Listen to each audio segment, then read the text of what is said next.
Yo, what's good, YouTube? Got another video topic for us today. This one's going to be short and sweet.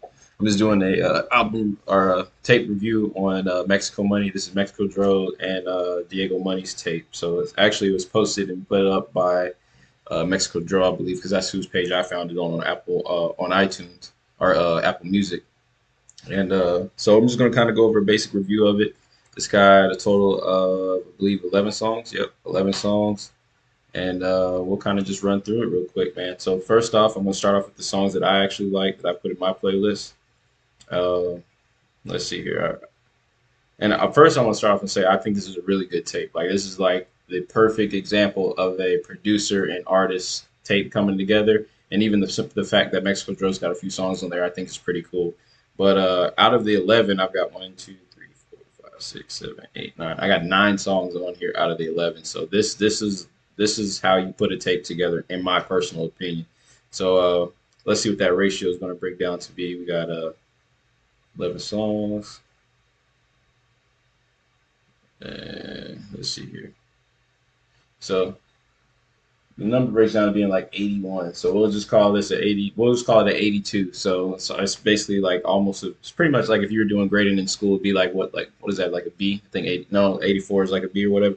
We'll do an A B C D scale or whatever, 1 through 10, 1 through 100, whatever. I pretty much definitely give this whole tape an 8, like a solid 8, kind of like a B if we were going through grading for school or whatever. Like very solid tape, very well put together.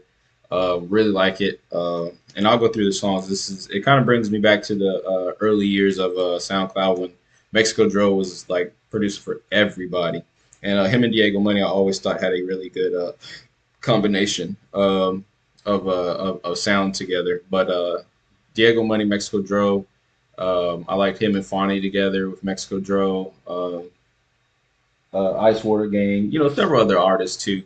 I always like hearing Mexikodro beats. Mexikodro is one of my favorite producers to hear, beats from and see him putting out music. So the songs that I have on here are Juggin' Hard, Where You Get 'Em, Cold, G Like Me, Talking Cash, Ashamed, Him, Katana, and Ice. So I pretty much like this whole tape. There's only like 2 songs that I can't even say I didn't like them. I just didn't add them to my playlist. They weren't my first songs to add to the playlist. So I can't really say that I disliked them, to be honest with you. But I'm about to check that out. That looks like that's probably a good tape too. Um, but yeah, I think this is a great tape. The album artwork is very simple. It's plain and clean. It's a good picture of the two. Um, they have a great sound that goes together. They're very cohesive and can kind of work together really well. One thing that I really like is that all these songs aren't too long, man. Like all of them, are 2 minutes, 3 minutes tops. I think that's a good way to have your tape. And if you notice, it's only got 11 songs on it. It's literally how I've explained to you guys to have a really good tape is to get like some of your best songs, put them together on a smaller tape, and have shorter play times. The reason I say shorter play times on all of these tapes is because look, if this song is 2 minutes and 7 seconds and the beginning has like a little bit of an intro and then there's a little bit of an outro, there's only really like a minute and some change of rapping. So that means you have to make your song really catchy. If it's really catchy, and it's short, it's gonna make people want to run it back and replay it. And I found myself doing that a lot on this tape of like, all right, let me run that back and replay it, play the song one more time. So rather than listening to one song for 3 minutes, almost 4 minutes, I can listen to one song that's like 2 minutes and run it back twice, and that's double the play. Because every time you hit play on a song on these streaming platforms and you listen to it for, I believe, over 30 seconds, counts as a play that goes towards your money count essentially. So if you have shorter songs that are catchy that make people want to, let me run that back, you're going to get more plays out of those songs rather than just having a bunch of longer songs and like 15 plus songs on that tape. People are going to get bored of it, hear it, listen to it 1 or 2 times, and then be done with the song. Whereas these songs being so short, and you only get maybe like anywhere from 45 seconds to a minute and a half of somebody rapping, you're gonna listen to it more frequently. You're gonna keep hitting replay on that. So that's why I like the shorter songs. These songs are really organized as far as you got your hook, you got your verse, you got your hook, and then usually an outro or like another verse or something of that nature. I like the fact that this is more of a Diego Money tape that is produced by Mexikodro, that was put out by Mexikodro, but even Mexikodro himself has a few songs on here. I think that was a really good idea because Mexikodro can actually rap pretty decent. So I really like this tape. I think it's really well put together. Like I said, so far of all the tapes that I've reviewed here on my channel, this is probably the closest to what I've been trying to explain for people to put out there, especially on the producer aspect. If you're going to be a producer, this is how you do it because all the beats sound pretty similar, but you can tell they're all different beats. You can tell they're all produced by Mexikodro, and then all the beats and all the songs go together. It's not like you have one weird off song where it's like everything's hardcore bars and rapping, just, song after song, and then you got one singing song that's like completely random, completely out there. None of them are like that. These are all the epitome of a Mexikodro beat and the epitome of a Diego Money beat on or Diego Money song on a Mexikodro beat. I think this was like a really great tape. I think these two put this together really well and made a great piece. The only thing I would like to have seen was maybe one or two more features. So you've got Mexikodro on there, and you got Fawny on there on one song.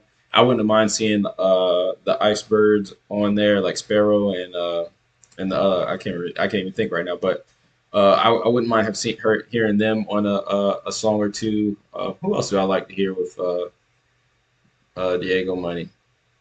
I don't know. Maybe even something like a Slime Cedo feature would have been nice. The only difference between adding the Slime Cedo Diego Money type feature, I think that would change the whole style of the beats. Like the beats sound a little bit uplifting and kind of still trappy. Whereas every time see a Slime Cedo is on something, it sounds very dark. So maybe not necessarily Slime Cedo, but I wouldn't mind seeing one or two other features on here, not just strictly Diego Money, Fani, and then Mexikodro. If it was a one more additional feature on here, somebody that was kind of different, one or two, that'd probably be like perfect. Especially if it's somebody that that I really like and really like listening to. But as far as like a grading scale, 1 through 10, definitely an 8. I'd give this definitely a B, a solid B for sure. This was a great tape. They really put this well together, and I like the fact that Mexikodro was the one that put it out there, because this is literally what I was trying to do when I first started making beats. I wanted to be a producer that was putting music out there on behalf of the artist. Like I wanted to be able to say I send myself Diego Money 10 beats. I wanted to at least have 2 or 3 beats for myself or 2 or 3 songs for myself to add to a tape and kind of compile them, and then create a Diego Money and Milan Makes Beats uh, tape. And he put his own music out there, do his own thing, and then I have some content as well. I think that's the most fair way and the best way to actually do business when you're working with an artist and it's a rapper like that. I think that's beyond fair. If you're making 5, 10, 15 beats for somebody and you're a rapper and you're rapping on them, the least you can do is, if you're not going to pay them for every single one of those beats, the least you can do is give them 2 or 3 songs, tell them to put it out there themselves, and let them put a project together. And I think this is a great example of that as a producer putting out a project. So this was a great tape. This is a great example of how you should probably do it and put it all together. Shout out to Mexikodro. Shout out to Diego Money. This was a great example of a producer tape, and I think this is a really good example for people to see and listen to. And like I said, it's great. It's a good quality sounding tape. So like I said, I'm gonna keep it short for you guys. That's about it. That's all I got for you guys. Like the video, dislike the video. If you dislike it, either which way, just interact with the video so the algorithm works in my favor. If you got any comments, leave them in the comment section. Let me know what your favorite song is, who you want to hear some music from next, like, or who you want me to do a tape review on, whatever the case is, or whatever you want me to show you how to do next on a FL Studio. Next week, I got another pretty good video topic that kind of pertains to this situation, like this type of setup here, and we'll talk more about that next week. But yeah, follow me on all my social media. Milan Makes Beats. If I got it, you'll find me. If I don't, you won't. And that's really about it, guys, man. We're going to keep this short and simple. Like the video, just interact with the videos. You know what I'm saying? So like I say, the algorithm works in my favor, and we'll be back next week. Peace.